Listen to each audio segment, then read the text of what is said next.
The following thoughts, opinions, stories, and expressions are meant for those who will appreciate them. If you don't, we hope you keep an open soul to encounter another here on 34 Questions. Peace. In 3, 2, 1. What's going on, folks? Welcome to 34 Questions. I'm your host, 34, and tonight I have a very special guest. Derick McDuff is in the building, the host of the Underrated podcast, which I'm sure he'll tell us more about. How are you doing tonight, Mr. McDuff? I'm doing well. Thank you. Thank you for having me. I'm excited to be here and answer some questions.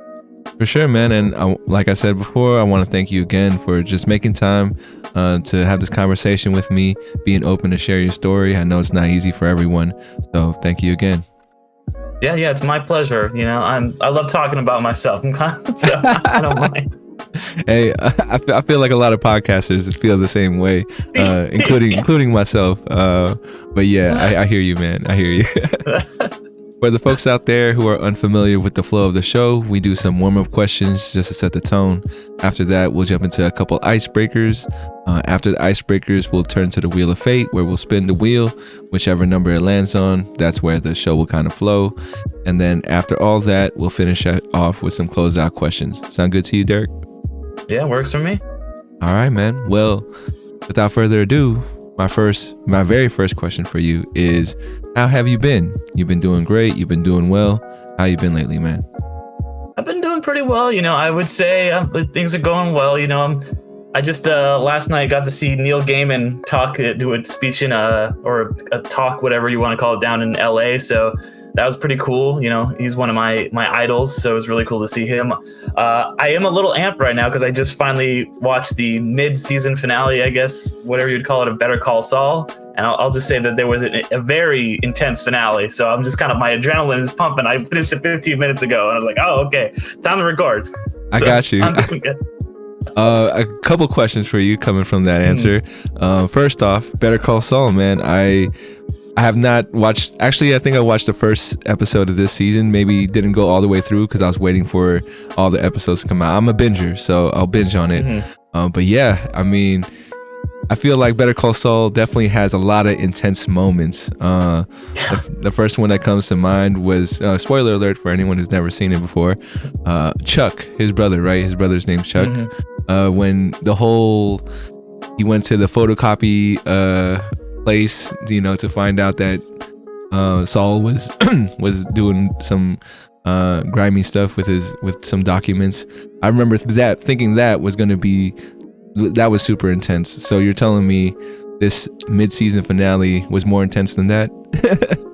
Yeah, I would say so. So. All right. I'm looking forward to it. Hold on. It happens to me all the time, man. It's all good. And then you mentioned Neil Gaiman, like going to a speech. I feel like I've heard that name before, but I don't know who he is. Can you tell me a little more? Yeah, so he's a British novelist or author, just writer in general. He's written some stuff like Coraline, American Gods, and Sorry Boys, Stardust. You know, a lot of those were obviously adapted into movies or TV shows, what have you. He's really just a great writer. He read a bunch of his short stories and answered some questions and stuff. One of my favorite books of his, it's a pretty short book, but it's called The Ocean at the End of the Lane. So I really, really dig that. But I kind of came to him first from some of his movies, or the movies adapted from his books, and then I started getting into his books because, you know, I'm a writer as well. So, and his style is very much right up my alley. So I dug getting to hear him talk and kind of give some advice and just tell some stories about Terry Pratchett and all these guys. So it was cool.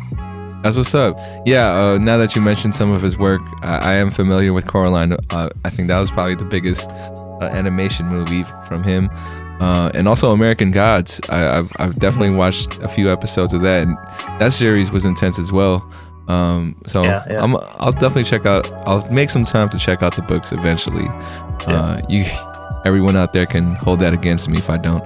And Sandman. I should mention Sandman. That's his big graphic novel that he did, and they're making a Netflix show that is apparently going to be really good. So I'm excited for that. For sure, Sandman. I'm probably gonna end up Wikipediaing that after this, just so I can get the plot synopsis. But I dig it. My second question for you in the warm up is, what would you like the audience to know about you?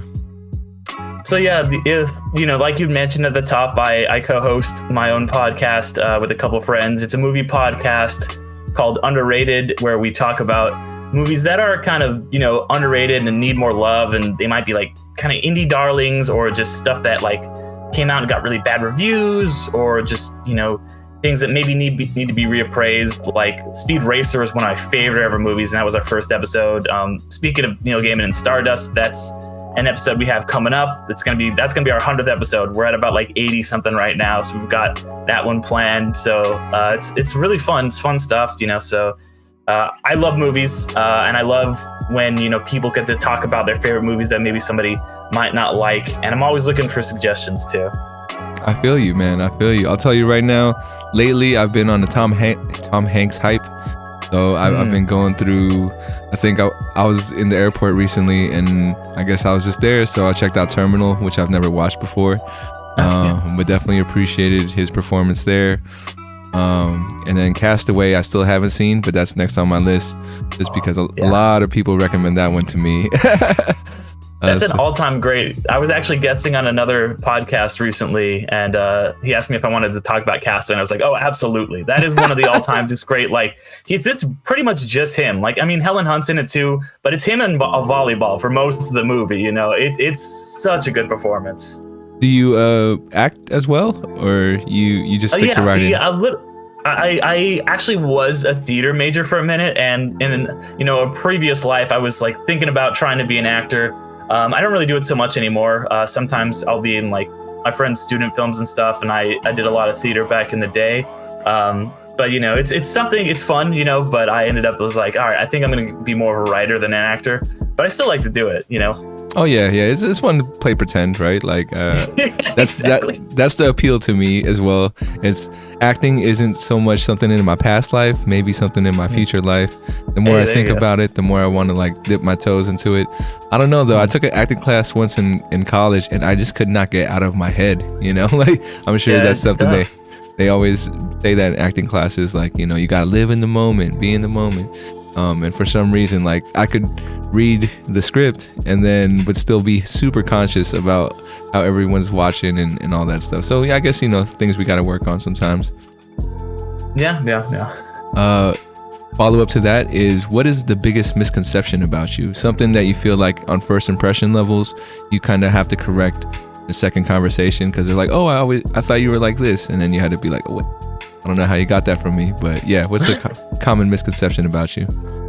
It might be, and this is kind of with me being like a movie buff, is that I am maybe like kind of snobby about movies or just kind of films, and that because I might be like, oh, have you got to watch this movie like by Wong Kar-wai, or check this movie out from the 70s, or like one of my favorite movies is Brief Encounter from 1945, or like all this like deep cuts or whatever, or not even deep cuts, but like kind of like things that seem like film buff kind of things. But I love all kinds of movies, like one of my favorite movies of the year so far was Michael Bay's Ambulance, and that's just a movie about like a smash 'em up ambulance driving, and it was such a great action thriller. There's one of the most intense action scenes where they have to do surgery on this guy, and you see the spleen, and it's like gritty and intense.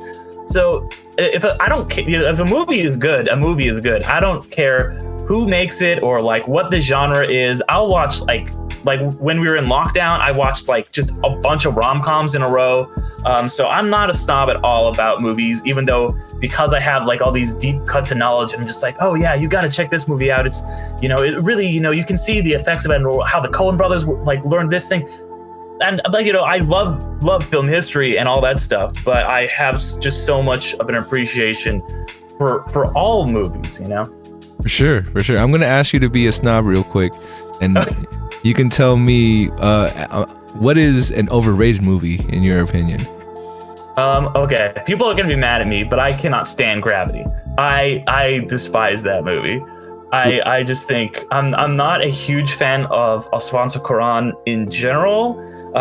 Like Children of Men is obviously a great movie, but you know, it's just kind of very one note. I think it's just the plot is just very, very like beyond simplistic. I don't know. It just kind of bugged me, that movie, and it's just a very, I don't know. It's too simple, but not in an entertaining or fun way. I don't know. I got you.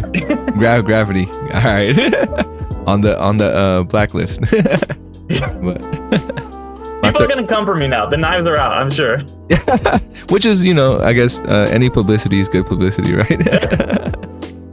Third question for you in the warm-up is, if I were to do something in your honor, a way to express the energy you possess, what could I do? I would say have a movie marathon, get some movies that you really want to watch, or ones that you've been like, what, I've been meaning to watch whatever this is for years, like Castaway, or, it might be like a Tom Hanks marathon for you, and just like go through and just be like, all right, I'm just gonna watch all these movies and experience cinema and like catch up, fill in my gaps, because everybody has cinema gaps. I have a ton. I only saw Citizen Kane very recently, which is, kind of sacrilegious. It's supposed to be the greatest film of all time. So just fill in some of those holes, I would say. I got you. Yeah, Citizen Kane is another one that I haven't seen. It's funny, like one misconception about me, I think growing up, was that I'm really into media, and I guess people don't think this of me. This is what I thought of myself. I used to think that I know a lot of pop culture. I know a lot of movies and TV shows. But then I realized I actually watched a lot more TV shows than I did movies growing up. And I feel like the movies that I did watch, I just always saw on repeat. And I don't know if that's a kid's thing. Like I'm sure people with kids out there, they end up watching the same movie over and over again. But yeah, so that, like Citizen Kane, like you said, another classic that I just haven't gotten myself to watch yet. But yeah, well, it's funny because it just reminds me of I forget what it's called. It's called like the expert's paradox or something, and it's like I think I'm right there where it's like you realize how much you don't know when you start to get sort of good at something, and like people. Like maybe 5 years ago, I probably thought like, oh my gosh, I know like all the movies. And now I'm just like, oh my, there's so much I need to see. There's so much more I need to learn. Whereas like, it's like, I know more than the average person, but then there's still so many people who know film so much better than I do. And I'm like, I'm always trying to like do anything I can to like get more knowledge, For sure. If I'm ever on a trivia night, I'm going to have to tap in with you if there's a movie question that comes up. For sure, man. My last question for you in the warm-up is, on a scale from 1 to 10, how well do you know yourself? I would say probably like a 7.5, maybe something like that, But I feel like it's hard to know yourself, It's hard to really be objective and to know yourself. But I do try to like spend a lot of time like trying to think about, who doesn't lay awake at night just thinking like, oh man, I could have done this completely differently. I think we all do that a little bit. And so I do try to be very self-aware as much as possible, but I just don't know how self-aware anyone can really be. You can't be objective about yourself totally. You got to kind of rely, I think, on, people you trust's opinions, but not maybe too much. So it's hard. It's really hard. That's why I got to say a 7. I got you. I mean, 7 is the sweet spot, I would say, for a lot of folks. And you're right. Like, people always turn this question on me a lot, and for me it's always been a 5. I stay at a 5 most part of my life, just because I feel like there's equal parts of knowing yourself and equal parts of not knowing yourself, and you just continue to like go through that throughout life. But yeah, it is interesting that we can't be objective. Like as much as I can be objective about everything else in front of me, looking within just seems so hard. Like you can't forget or you can't let go of certain things that happen in your life, right? So it's always jaded or gives you a certain perspective on yourself. Yeah, I mean, would you have any insight on maybe how one can be more objective with themselves? Oh man, I think maybe you just kind of gotta do what you can to think about what you've done, both positive and negative, and what that means, and if if you've done something good, like you can reflect on that and be like, okay, this is good. I can keep living my life this way. If you make a mistake, know that about yourself and then maybe try and work on yourself. But that's hard because you also don't want to overthink anything too. Maybe, you know what my advice is? Go to therapy. That's probably my best advice. If you really want to know yourself, talk to a professional. That's the best you can probably do. That was a great answer. Because I wasn't sure, if anyone could have an answer to it, but talking to an objective person about you and your life might do the trick. So yeah, find a good one. Find a therapist that you can trust, and that somebody who will be able to give you some relatively objective truths, and someone who has studied in that field. And that would probably help. I probably should go to therapy. I mean, everyone should. I'm not saying like, but there's such a stigma to it, I think. And it's just, one of those things, especially with men, where it's like, oh, well, you don't want to do that. And just everybody should get out and do it, and I should practice what I preach more, but. So you've never tried therapy? You've never had a session before? No, I it's one of those things where it's always been like, I really should do this. And it's just, one of those things, it's like going to the doctors. You just, unless there's something wrong, you never think to do it, but you should go get a physical every year. And it's just, probably because of that toxic masculinity stigma about like, oh, you don't need to do that. That's just for people who are having problems. If you're fine, you'll be fine. You don't need to go to it, but you really should, and I should, but, No, just, I got you. Yeah, right. It has same to be reason I didn't see I was gonna say same reason I didn't see Citizen Kane for so long. It's hard to get out and do these things you need to do. Sometimes right place, right time too, right? Like maybe it's not the right time for you just yet. And it's funny you mentioned the stigma, because I think I struggle with that more as an adult than I did as a kid. I was exposed to counseling and therapy when I was younger, in middle school-ish. Something happened where they were like, we need to put you in therapy. So I did it. And I really did enjoy it from middle school up until college. By the time I went to college, I remember trying to find the resources, but it wasn't the same as in high school and middle school, where they're like, oh, we'll set you up, we'll get you in and you're fine. In college, there was more of a like, do you really need it? Kind of question. Because I guess, resources are a little tight too. But yeah, I mean, for anyone out there who is thinking about it or has done it and didn't enjoy it, I guess my thing is that I've learned that you got to find the right person. You got to find the right therapist, somebody that you have some kind of chemistry with. Because this is not a knock on BetterHelp either, but I've tried BetterHelp recently, especially during pandemic and quarantine.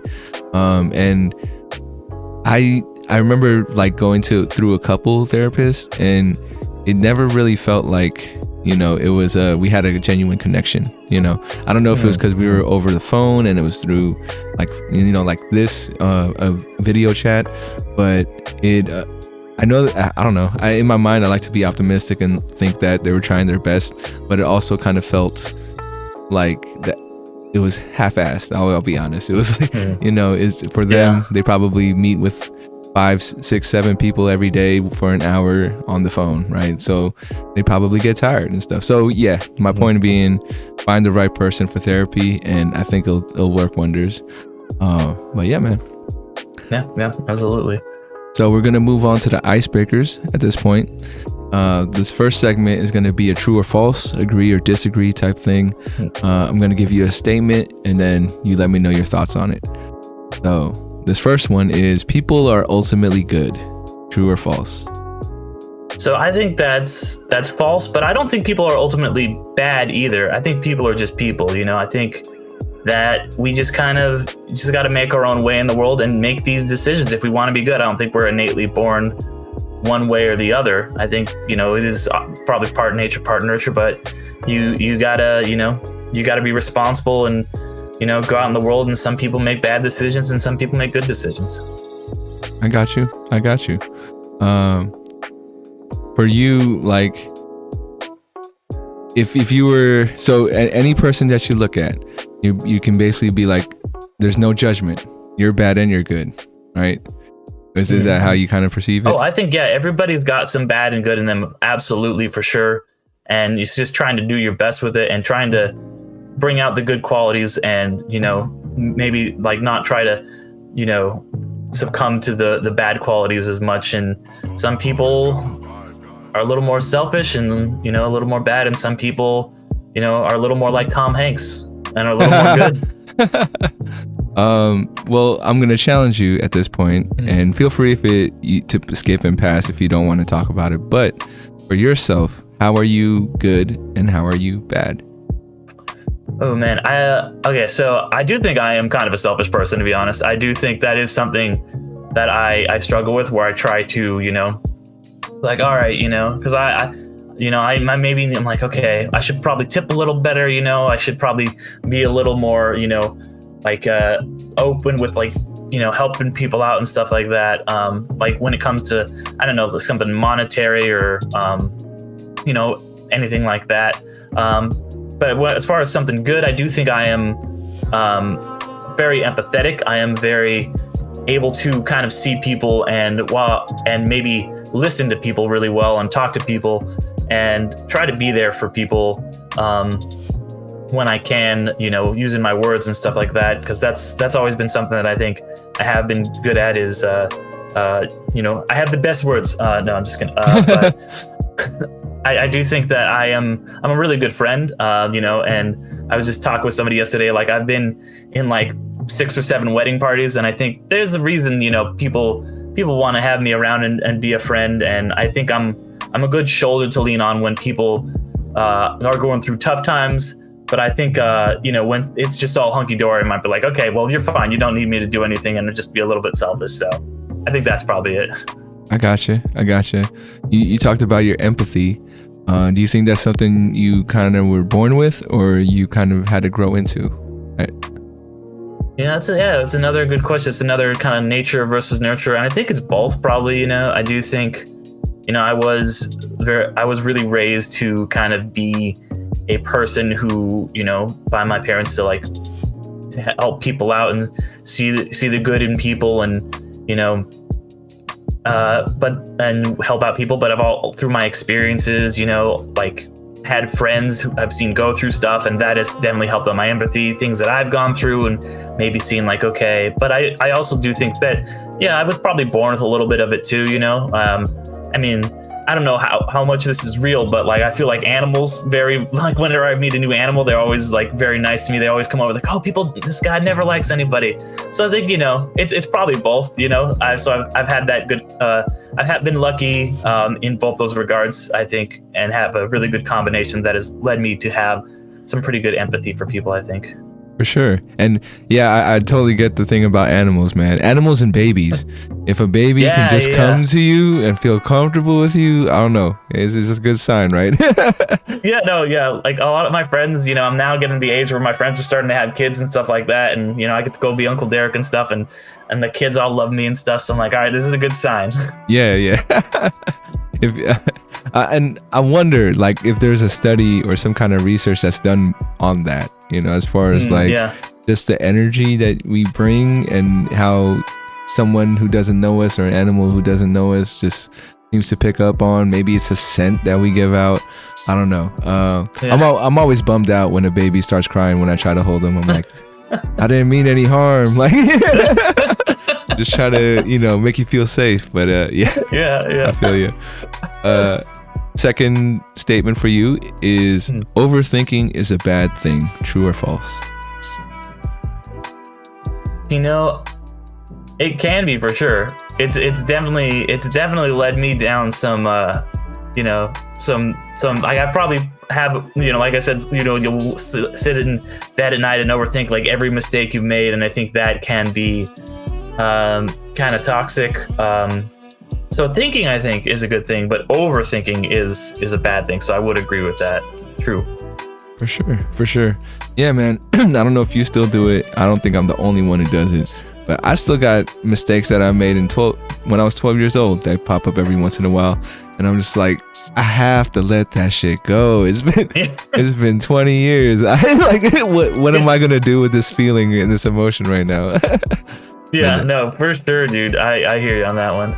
All right, man. I think we got time for one more true or false, and this one is, I don't know if you're a fan of Star Wars, but it's a Yoda line. Yep. There's no try, just do. True or false? Yeah, I think that's false. You know, I think Yoda, I'm sorry, I I think Yoda was full of it there. Tell me why. Because I think, there's a lot of, worth in failure, like it's saying if you try, there's no try. That means there's no, like, okay, if you didn't do it, then there was no try. If you didn't do something and you failed, then that is still worth doing. Like, there's still a lot of effort. You can try again, like, it's like, Thomas Edison said he didn't fail all these times to build a light bulb, 100 whatever times. He just found a bunch of ways not to make light bulbs. So you just, and you learn so much from failure too. And it makes you, I think, a better, more empathetic person going through struggles and failures and stuff. So yeah, I can't agree with the little green guy there. I got you. I have a follow-up that I feel like would be relatable to me. So I'll ask you, but with your podcast, at what point did you feel like it was stopped trying and you were actually doing it? Did you ever feel like there was a tipping point for you, or like a hump to get over? It's been really gradual, because because we came into it with me and my friends with just kind of like not knowing what we were doing, very little experience with podcasting or on audio or anything. Like, I've edited every episode, and like I listened to some of those early episodes and we're just talking over each other and the audio is awful, and it's never like, there's never a point where it's like, oh, click, now these are the good episodes, but you can just kind of like listen, and slowly it gets better and better and better. And now we're at the point where I think I'm really happy with the way everything sounds. I think we have a really good repertoire. I think we've been having some really cool guests on. I've been reaching out to some people. I'm getting the social media down. And in a year, I'll probably look back at where I'm at now and be like, oh man, we should have done this and this and this. So it has been there's not a one point. It's just kind of a steady decline into getting happier and happier with it. I got you. I think it's the same for me. I definitely reached a point where I think, I don't know, maybe for me it was like the numbers, like, oh, I finally did this X amount of episodes, I'm no longer trying. And I mean, I've had a lot of folks be encouraging and telling me like, oh yeah, to everyone else you're doing it, but then to me it just feels like, I was still trying, you feel me? But yeah. Yeah. All right, we're going to move on to the word association icebreaker, which is basically I'm going to throw out a word to you, and you give me your first word or thought that comes to mind after each word, and you'll have 34 seconds to do as many as you can. The record is 10 so far, so let me pull up the timer, and your first word is going to be present. Past. Passion. Love.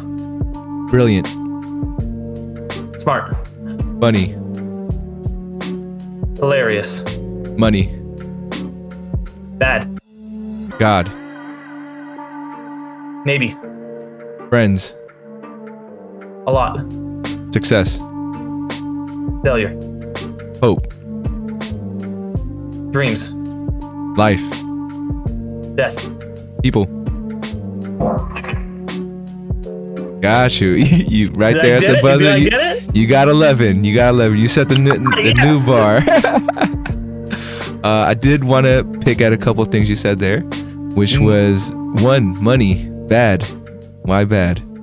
See, I was even kind of shocked that I said that myself, but I think it's just because of like, I would love more money. That would be good. But I think that it's the old thing about like money corrupting people, and just, all the billionaires in the world, and how a lot of people with a lot of money are kind of making the world a worse place. I feel like, no offense to all the Elon Musk fans out there, but like all those guys, all the Jeff Bezoses and the Elon Musks who just want to get as much money as they can and just send people into space. And, I don't know.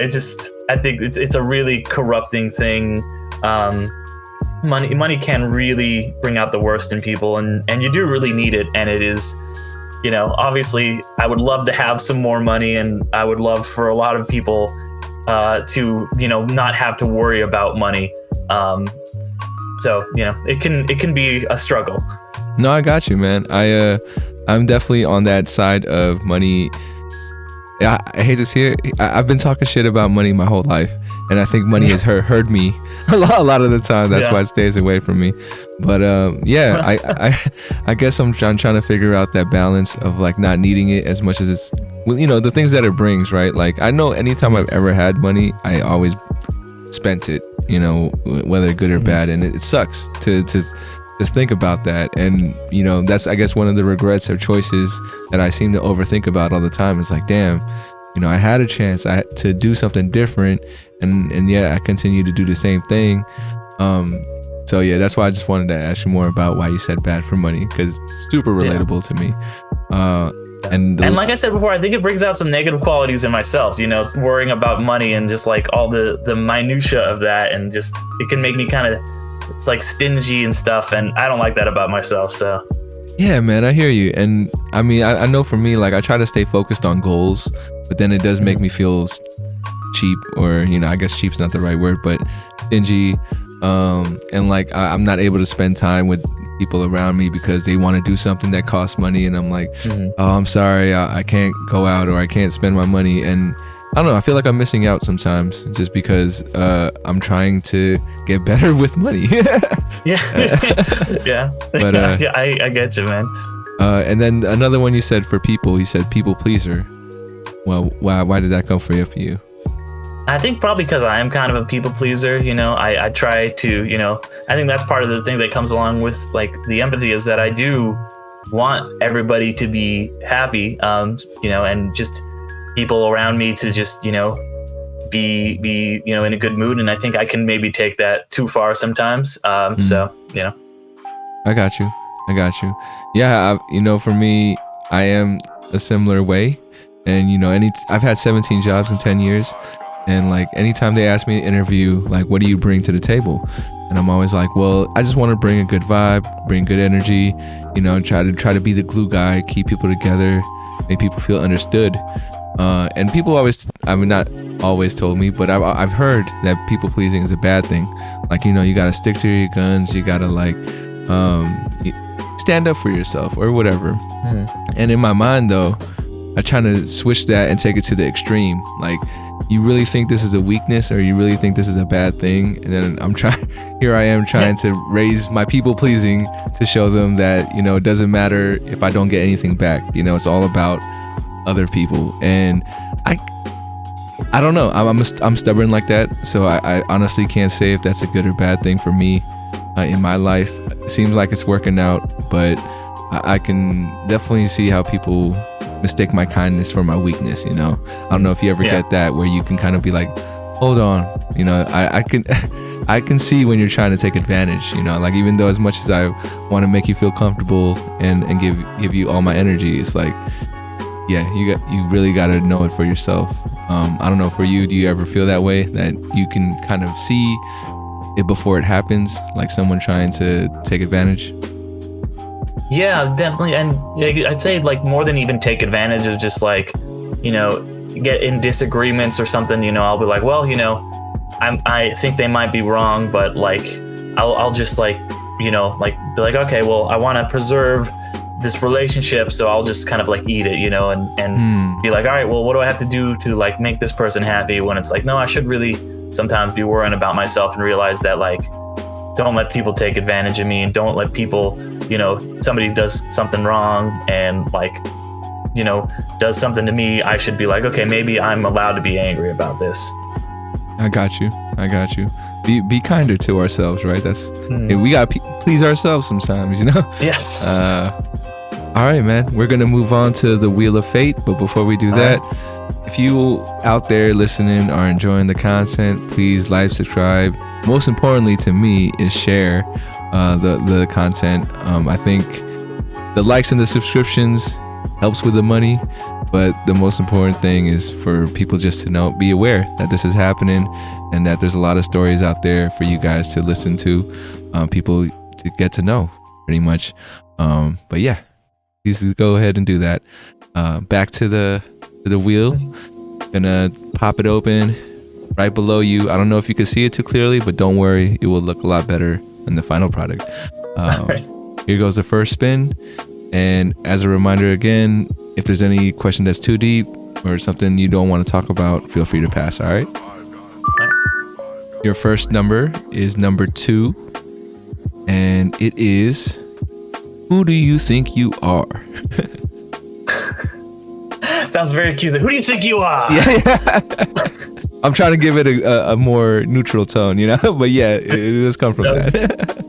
I think that I'm a storyteller, I guess. In the most basic thing. I'm somebody who, I always think of, you ever see that movie Big Fish? No, but tell me about it, because basically the premise is that it's about this guy played by, in his old age he's played by Albert Finney, in his young age he's played by Ewan McGregor. You can see him in flashbacks, and he's this storyteller. He's always telling these kind of big fish tales, these wives tales, and his son is played by Billy Crudup. And the son is a writer and stuff like that, and that's always kind of reminded me about me and my dad. And my dad he tells these ridiculous stories from his youth, and he's like, oh well, this happened, and then he's like, well, let me tell you about back in the day, there was a monkey man running around, and then I'll be like, and then I'm like, okay, there's a line in that where the dad is in Big Fish is like, we're storytellers, both of us. I speak mine out, you write yours down, and I felt like that's maybe where I got a lot of my storytelling is from my dad's ridiculous big fish tales.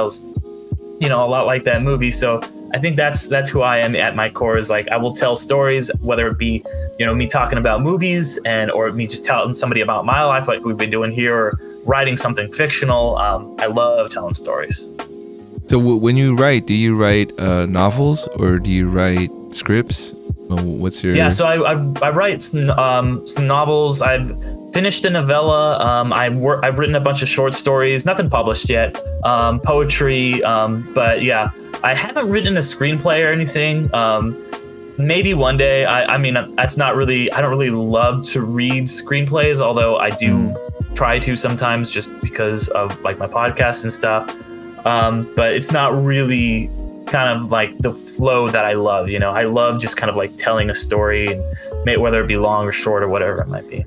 Could you ever see yourself direct something, just because you can take in a story and you have this vision for it, and then like you put it out there, or bring it all together using all the moving parts?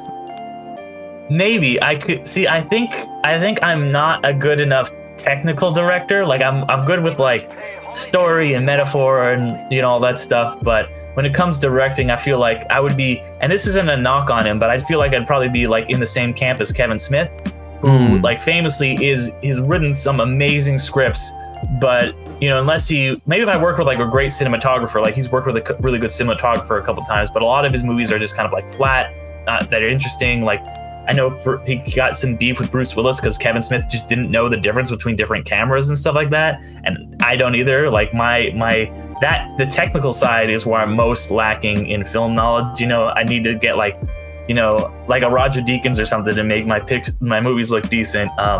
So probably would be more of a screenwriter if I was getting into the movies than a director. I got you. And what is it about storytelling that just seems to like bring that out of you, as far as like that passion? I think as humans we all love stories, and we all connect to them, and there's something in us that it's how we like learn and grow, and we can like tell someone and they can be riveted, or they can be frightened, or whatever it might be. And I had so much of that last night. It really sparked a lot of my storytelling drive last night when I was listening to Gaiman.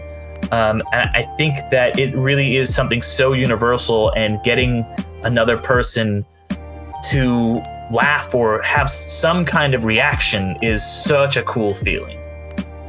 I hear you.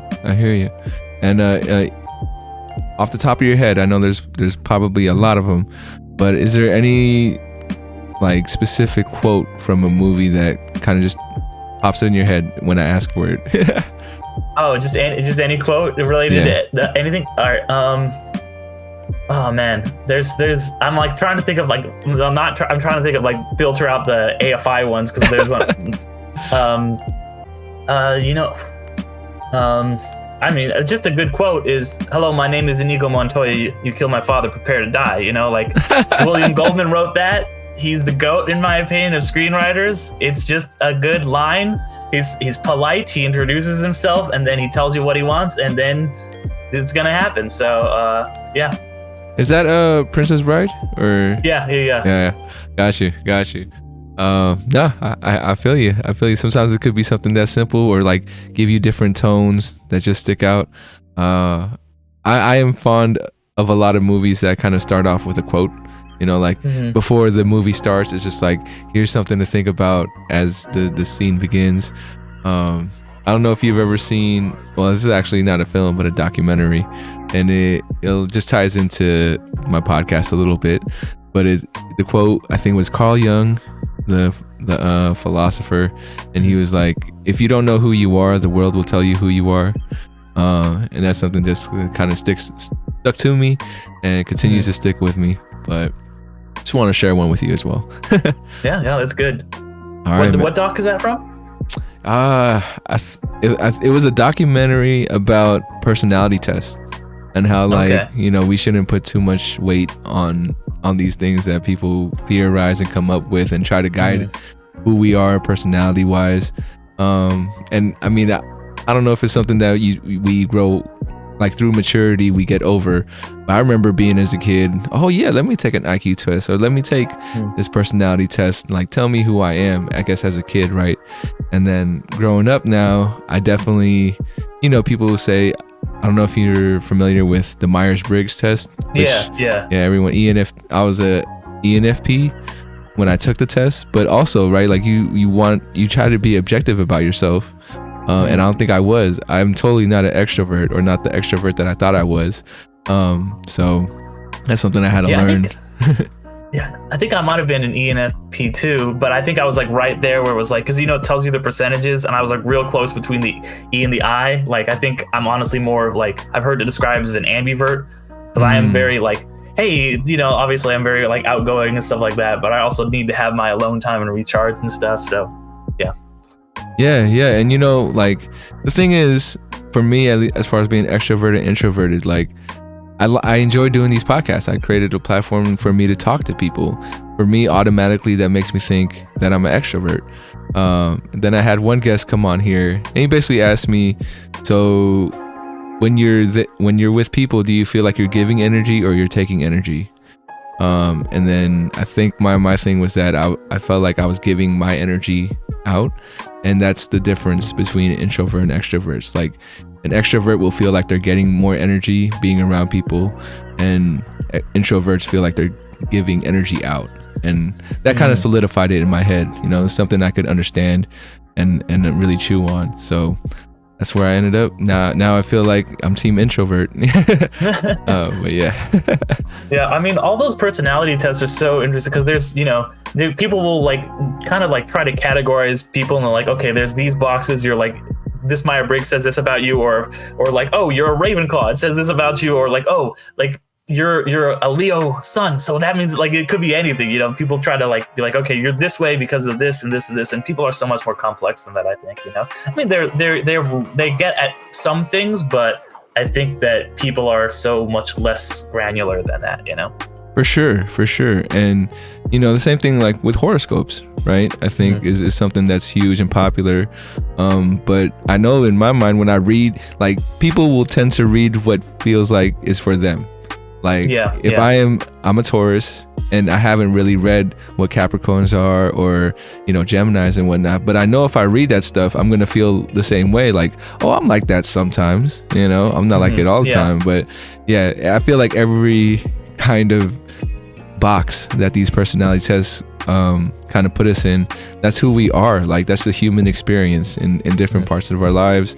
And I don't know, I don't think it's as dangerous as this documentary like was trying to make it, but I definitely think it's not as much as, like, you know, people create their identities off that stuff, or I see it in profiles a lot, like, oh, I am INFP or all that stuff. So, you know, I hope people can continue to be open even after, you know, feeling secure in that identification, I guess. But yeah, gonna turn back to the wheel, give it another spin. All right. We have number 12. This one's a little heavy. Okay, but all right. this one is, when was the last time you cried and why?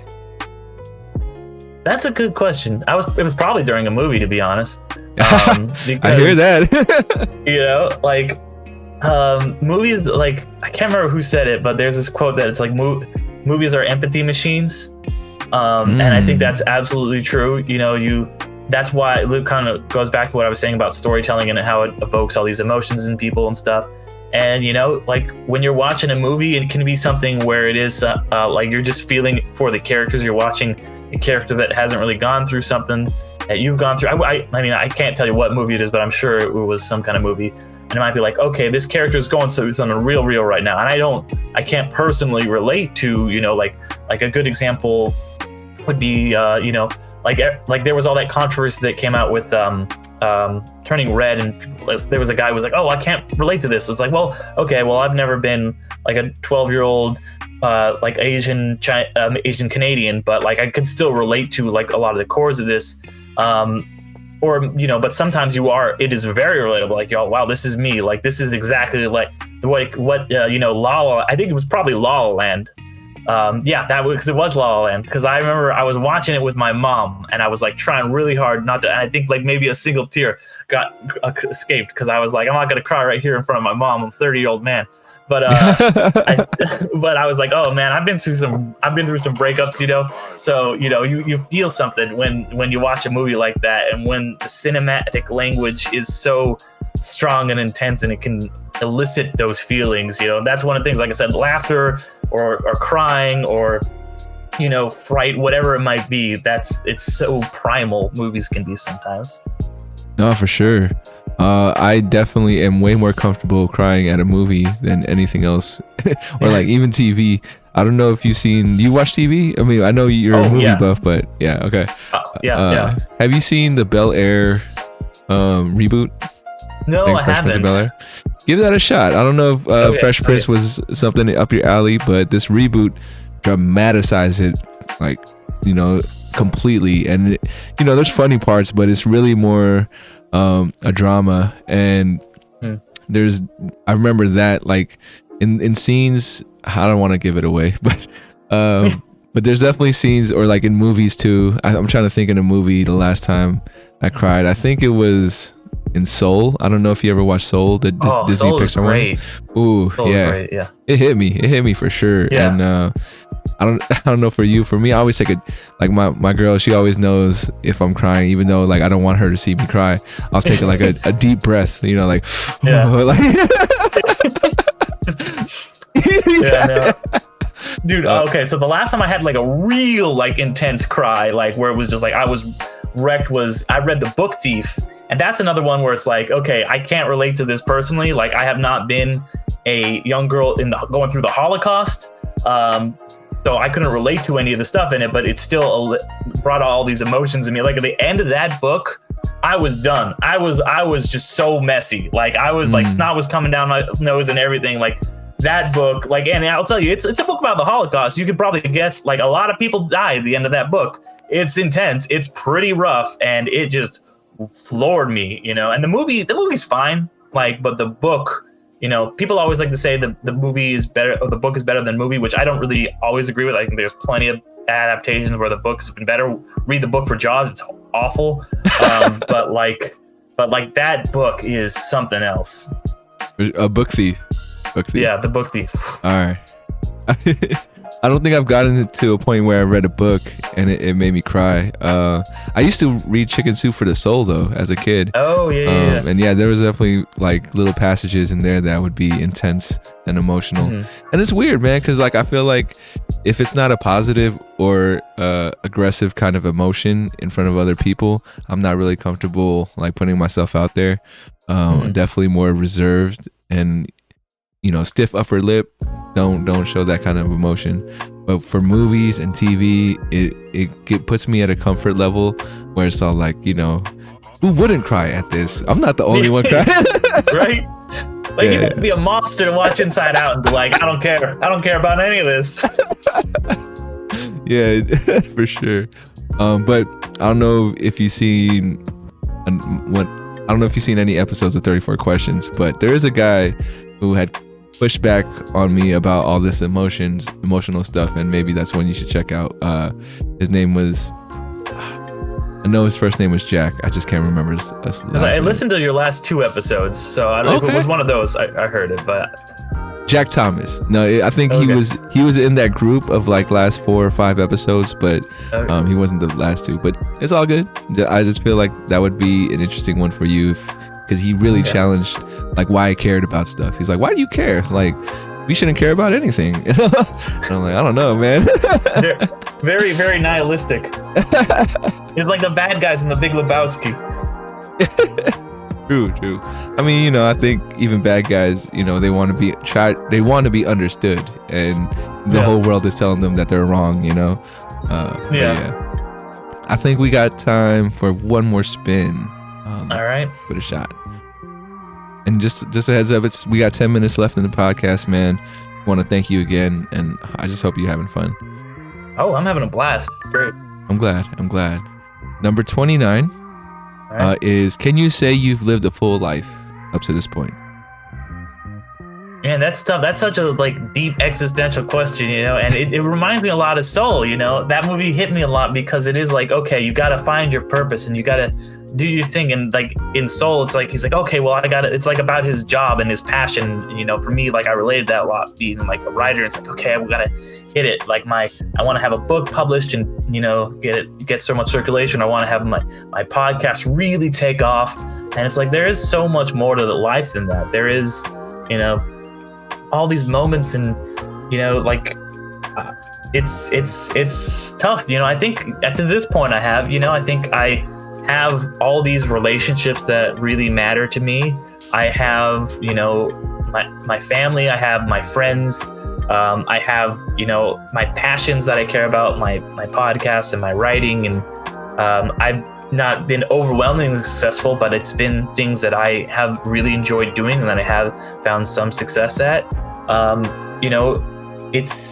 There's obviously hopefully a lot more life to come, and we'll see what happens with that. I always think about man, I'm older than all these people who, like Janis Joplin, when she died and she achieved all this success, but you really can't think in those terms, so it's a tough question, but I think so far so good.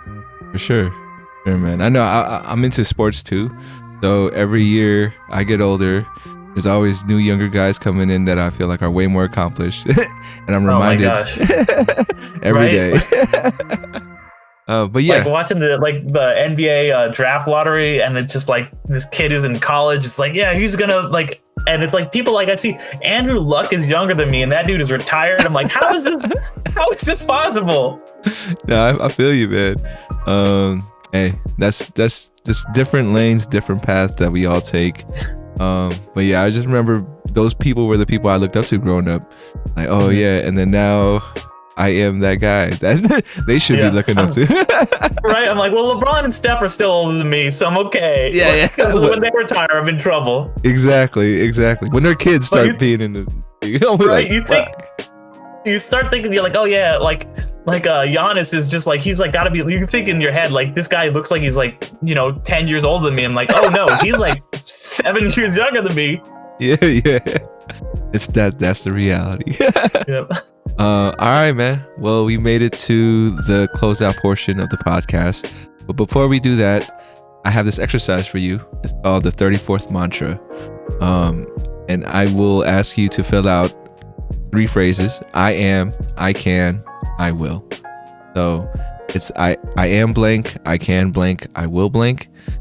I'm going to switch you to another screen where basically you'll be talking to yourself as a reflection. So here we go. Let me know when you're ready. Actually, I don't want you to put you in that screen until you're ready. I'm good. I looked at it beforehand. I thought about it a lot, so I think I'm good. All right, here we go. All right. Go ahead. I am. Oh, am I good? Am I ready to go? You are definitely good. Go for it. All right. I am a writer. I will be inspired, and I can inspire others. Sweet. And if you ever forget, now you got this little soundbite of yourself just to remind you. Thank you. All right, head into the closeout questions. This next one is actually from my previous guest. So shout out to Rayshawn Gadsden. And I know we talked about movies, we talked about TV a little bit, but Rayshawn has his own podcast as well, called the Rayshawn Gadsden Anime Podcast. And I'm sorry if I butchered that, Rayshawn, my bad. But his question for you is, what anime character do you find yourself intrigued by, or maybe can relate to most? That's good. Probably the Full Metal Alchemist, as I think, he's someone who is, I think he's got a lot of, like I mentioned, a lot of my positive and negative things, where he is very empathetic and he cares about people, but he is maybe like just kind of like, he can be a little bit like selfish at times and like don't worry about this, whatever.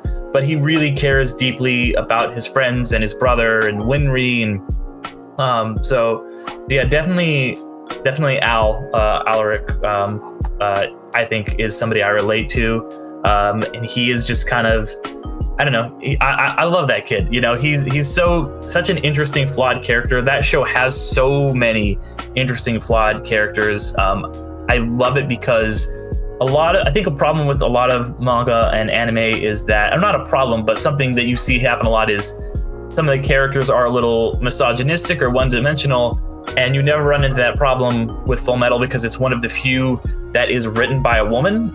So it's, instead of having like these characters like that are like very problematic, you have them more fully formed. And that's not to say that there aren't plenty of manga and anime that are created by men that are also not amazing, with characters that are great. But I think that is something unique about that show, that it is like a action show on the surface for boys, but it does have, it's kind of like Animorphs. I was a kid when I read Animorphs, and that was an action boy series, but written by a woman. And I think having that opposite perspective does help a lot. Wow, I had no idea about that. I know Full Metal Alchemist has been recommended to me too. Now that you gave me that kind of perspective, I think that's going to be the next one I check out. Watch Brotherhood. Don't watch the original, because the original,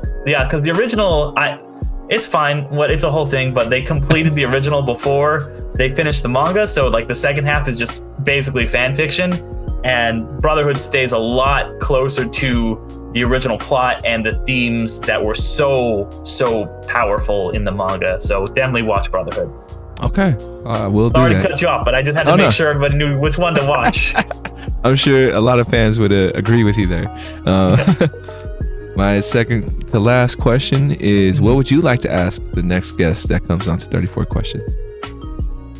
All right, I would like to ask them, what movie have you seen the most? Not what's your favorite, but what's one you always come back to, and why? Got you seen the most. I had this thing, at a certain point, for some reason, I had thought to myself, if I watched a movie one time, I never need to watch it again. And I really, as I got older and I watched older movies that I've seen before, I was like, damn, I was totally wrong about that. Because, even growing up in life, you're going to watch the same movie in a whole different light, right? At least that's what I got from it. I will tell you my answer to this. And I've probably seen Mighty Ducks D2 a whole bunch. And, oh man, yeah. And Cool Runnings a whole bunch. Those are the two movies in my mind that just stick out. Like anytime it was on, I remember I had the VHS for D2, and I don't know, like bringing together a team and hip young teenagers when I was a little kid. It just kind of spoke to me. Yeah. So do you like the Winter Olympics a lot? Do I like the Winter Olympics? No. Because you got hockey and bobsledding right there. So I was like... Yeah. No, unfortunately, I am not a huge fan of the Olympics. I don't know why. As a sports fan, I guess I appreciate the Olympics, but I think it's like an overload of sports for me, just because it's like happens in 2 weeks and every hour is this thing, and I can't do it. I like I like to watch at night or watch it on Sundays for football, but I respect the Olympics, but I just can't watch everything. But you're right. That's fair. And the thing is, I'm not even that big of a hockey fan now that I'm older either. Like, for some reason, the D2 Mighty Ducks part was like my hockey fandom, and I live in the Bay Area, but I am a Ducks fan. You know, sorry Sharks. Hell I'm sorry. yeah, man. But yeah, me too. I live like 10 minutes away from the Honda Center. So. Oh, for real, for sure. Yeah, I mean, I lived in Long Beach for school for like 5 years, so okay, nice. yeah, I got to feel closer to the Ducks when I was down there. Nice. But for sure, that awesome. just made me think about it. I'm like, I admitted that on air, and I don't have any Sharks gear, but I have a Ducks hat, so. No, you're on the right side, man. You're on the right side. You're good. For sure. All right, man. My last question for you, the question that ties everything together. 100, 200, 300 years from now, your descendants are watching this video. What would you like to tell them? Well, first of all, I'm like, how do you guys exist? Because I'm not planning on having any kids. But if we jump over that hurdle, I'm just gonna tell them that I hope you guys keep the family name good, keep the McDuff name cool. Don't go out and do anything awful, and advance the world. Keep advancing. Hopefully, you're not all dead from global warming, and the world's just falling apart. Just do whatever you can to make the world a better place. For sure, man. Now they know.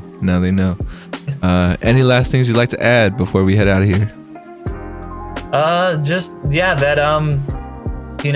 say it's the same thing to everybody else, just be good, it's like the end of Boy Meets World when he says do well, and he's like, or he says do good, and they don't like, Feeney, don't you mean do well? And he's like, no, do good.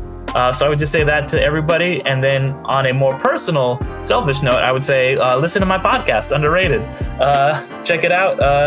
Look us up. We're on all the podcasts and apps. However you're listening to this, check it out there. And look us up, Undercast Company. Yeah, that's about it, I guess. For sure, man. For sure. And yes, I clearly remember that scene of Mr. Feeney saying, do good. He was all our teachers, right? He was the teacher for a generation. And yeah, be sure to check out the Underrated podcast with Derick McDuff. I appreciate your time, Derick. And for the folks out there, if you are watching on YouTube, listening on Spotify, Apple Podcasts, wherever you checking this out, definitely appreciate your time as well. Remember to reach out, reach forward. As always, much love, and we'll catch you guys next time on 34 Questions. Peace. It fades out from there, man. All right. That was awesome. That was great.